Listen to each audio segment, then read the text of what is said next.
నమస్తే అండి. నమస్తే మేడం గారు. మీ పేరు? నా పేరు నిరీక్షణ్ అండి. నిరీక్షణ్ గారు, ప్రభుత్వాలు ఉచిత పథకాలు ఇవ్వడంపై సుప్రీంకోర్టు అసంతృప్తి వ్యక్తం చేస్తుంది. అసలు నిజంగా ప్రభుత్వాలు ఇచ్చే పథకాలపై ఉపయోగం ఉంటుందంటారా? ప్రభుత్వం ఇచ్చే పథకాలు కొంతవరకు చాలా మటుకు ప్రజలకు ఉపయోగకరంగా మారాయి.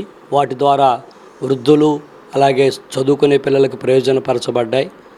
అదే సమయంలో కొంతమంది సోమరులు అయిపోయారు. వారు ఆ డబ్బును వ్యర్థంగా త్రాగుడుకు వాటికిటికి ఉపయోగించారు. కాబట్టి ఒక రకంగా కొంత మేలు జరిగింది ఈ ఉచిత పథకాల ద్వారా. అలాగే కొంత ఈ త్రాగుబోతులు ఎక్కువైపోవటం, ఇలాంటి సోమరితనం పెరిగిపోవటం, పనులకు వెళ్ళకపోవటం, ప్రజలు ఎప్పుడైతే పనికి వెళ్ళలేకపోయారో ఆ సమయంలో వారి ఇంటికాడ ఎక్కువ సమయం గడిపారు.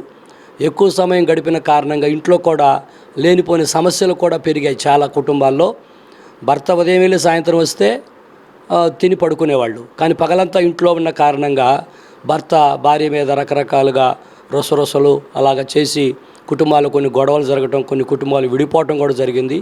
కాబట్టి ఈ పథకాలు ఒక రకంగా మంచిగానే ఉన్నాయి. ఇలాంటి వారికైతే ఇవి కొంచెం శాపంగా కూడా మారాయని చెప్పవచ్చు. Thank you sir. Thank you so much. Okay, thank you madam.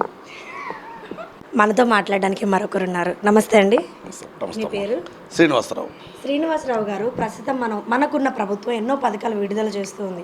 So ఆ పథకాల వల్ల ప్రజలకి ఉపయోగం ఉందంటారా? ఉచిత పథకాలు వేరు, ఉచిత పథకాలు వేరు నాకు తెలిసి.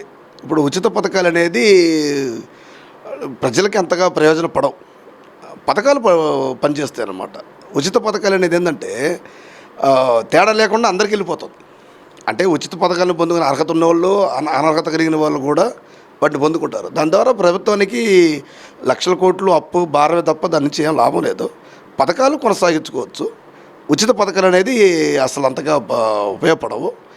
ప్రభుత్వం కూడా దాన్ని పరిగణలో తీసుకోవాలి. వాటి ద్వారా లాసే, ప్రభుత్వానికి లాసు, ప్రజలకు కూడా అదేమంతగా లాభం ఉండదు. ఇప్పుడు కొన్ని చోట్ల పంచెలు చీరలు పంచి పెడుతుంటారు. అది పేదలకు పోవట్లేదు కదా. బాగా ఊర్లో ఉండేవాళ్ళు, బాగా ధనవంతులు కూడా వాటి కోసం వెళ్ళి లైన్లో క్యూలో కొట్టి నిలబడుతున్నారు. డబ్బులు పంచడం అది ఇంకా సోమరిపోతులు చేయటం కదా. అదే అలాగనే ఇక్కడ ఈ మద్యపానం ఇవి కూడా ఒక అనవసరమైనవి. కాబట్టి ఈ పథకాలు అనేది మంచి పథకాలుగా ఉంటే పర్లేదు. అదే టైంలో ఉచిత పథకాలు అనేది ప్రభుత్వానికి ఇంకా భారం, హాని కూడా కలిగిస్తుంది. నమస్తే అండి. నమస్తే. మీ పేరు? నా పేరు రాజేష్. రాజేష్ గారు, ఏం చేస్తూ ఉంటారు? మేము వాటర్ ప్లాంట్లో మేనేజర్. Water plant. ఓకే. ప్రభుత్వం ఇచ్చే పథకాలపై మీ అభిప్రాయం ఏంటి?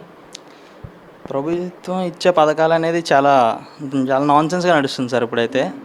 ఇప్పుడు ఎలాగంటే పెన్షన్లు అవి ఇస్తున్నారు కానీ అది సరైన వేలో అందట్లేదు జనాలకి. ఫస్ట్ ఆఫ్ ఆల్ ఇప్పుడు ప్రభుత్వం అనేది పెన్షన్స్ అనేది ఇస్తుంది కానీ ఆ పెన్షన్ 3000 ఇచ్చేది ఉంది కానీ ఆ ఇంట్లో ఒక తాగుబోతుంటే ఆ తాగుబోతు అనేది ఒక బ్రాందీ షాప్లో ఇస్తున్నాడు తప్పితే సరైన వేలు వెళ్ళట్లేదు. లైక్ కిరాణా కానీ కూరగాయలు కానీ ఏం తీసుకెళ్ళట్లేదు. కాబట్టి అది వేస్ట్ మేడం. అది